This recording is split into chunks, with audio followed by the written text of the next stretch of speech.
そう、独り言。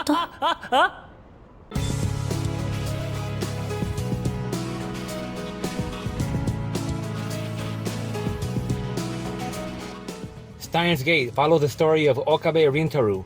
He's a somewhat paranoid-looking, self-proclaimed mad scientist who works on bizarre experiments in order to eventually one day rule over the world. In reality, he has a sad-looking lab that is more of a simple room he rents over an electronics store. He can barely pay the rent sometimes.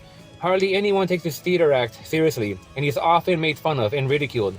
That doesn't stop him from working on experiments and constantly updating them with nonsensical names that aren't really upgrades.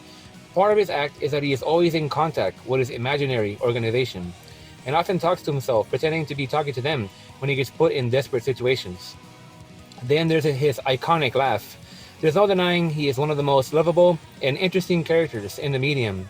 As the series progresses, his character will grow and show more sides of him. In the beginning, he puts on the paranoid act, and later on, he finds good reason to.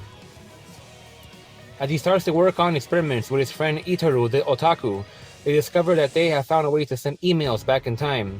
This eventually leads to time traveling. It also leads to them getting targeted by shadowy figures. A lot of the science behind this series is made up to try to rationalize what is going on, as everything begins to distort. Too many viewers took this too seriously. Have they ever time traveled before? What authority do they have to criticize this when the writing does more than good in trying to make sense of what is going on? This is science fiction, which doesn't require the 100% reality analysis, as long as it is written well enough. Sure, someone can subjectively say that it's nonsense. However, subjectivity without explanation is irrelevant, and that happens too many times. So many say they don't like something, though very few actually know or explain why. Reviewers should justify their positions and be as clear as they can. From the beginning, the subtitles themselves are something. As a product of the internet, I could really relate to the internet humor that is in this series. Because it's specific to Japanese culture, the English subtitles incorporated Western internet humor into the jokes from around that time for the English audience, far back from around 2011 when this first came out. As a result, the jokes are very amusing and even involve mentions of 4chan. The music can be haunting or outright incredible, such as the opening sequence. This is one of those few series where I never skip the opening sequence because it is that well done. I would even advise to not skip it, for reasons that are amusing to find out on your own. Not only that, the ending sequence song is always a treat, especially after appearing right after many of the shocking twists and disturbing turns the series cliffhangers with, leaving the viewer drained and reflecting. There is a particular use of it without the credits in a certain episode that begins to show the viewers just how much of a disturbing situation Okabe has found himself in. There is realization of horror, not just coming of him, but from the viewers when they realize it as well.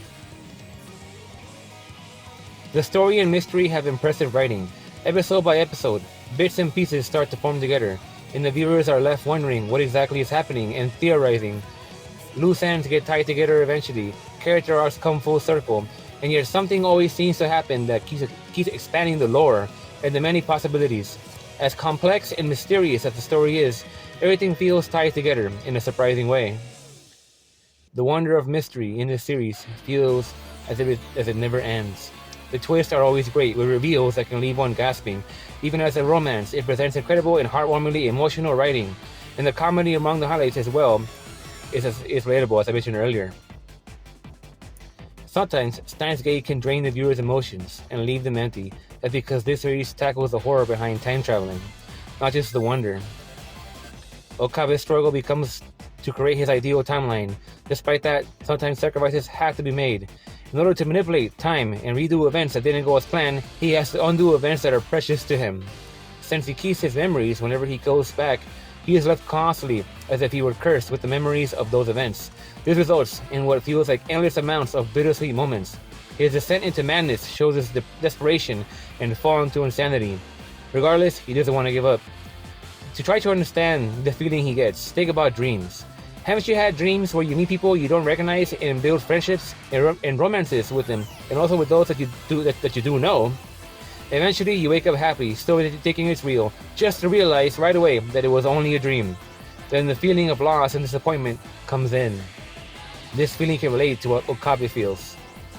After the setup in the first few episodes, this series goes out of control and never quite calms down. What I appreciate in this series is that no main character gets left behind. Each one gets deeply explored, and their innermost personal issues and ambitions get fleshed out and developed. Every character has a story, and this series makes each one matter, unlike other anime that often leaves characters behind and in the background.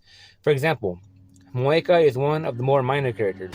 Despite that, the twisted abyss of her mind and insecurities get explored enough and show her paranoid vulnerability and desire to belong to something that can give her a reason to want to be alive. An isolated disaster is some of the most darkest content in Steins Gate. Not only that, there's the topic of Suzuha, which explores the satisfaction or maddening dissatisfaction one feels at the end of their life. And Yugo, the father who would go to the questionable extreme for her daughter. For a long time, Steins Gate was a series I always saw from a distance. Many viewers accused it of trying too hard and failing to be intelligent, and calling its fans out as being elitist. Yes, people who have never made an anime and never learned how to have all the answers somehow. Now, neither have I, though I try to be critical. More than that, it's cursed alongside other anime for supposedly being too slow and boring. I feel the need to address this out of annoyance. Honestly, these viewers are just not paying attention. The story building in Steins Gate would perhaps be more amusing if viewers would stop looking at their social media every 5 minutes and turning on the ×3 speed. If viewers feel the need to speed up anime, they might as well just drop the series. Some are too used to anime that is easy and brain-free to consume. The Western, oversaturated film industry of bland and soulless action works has conditioned people into losing their attention spans, because that is what they get used to. It must have guns, sex, violence, and explosions, or else it's garbage. When something that isn't action that requires some thinking comes around, it's looked at with hostility. At its core, there is a hatred for thinking that is all too commonly found. The hatred for thinking is by design when one begins to look into what is making people act this way. Think about it. It was cool to be the brain-dead loser in high school. It's not cool to be smart.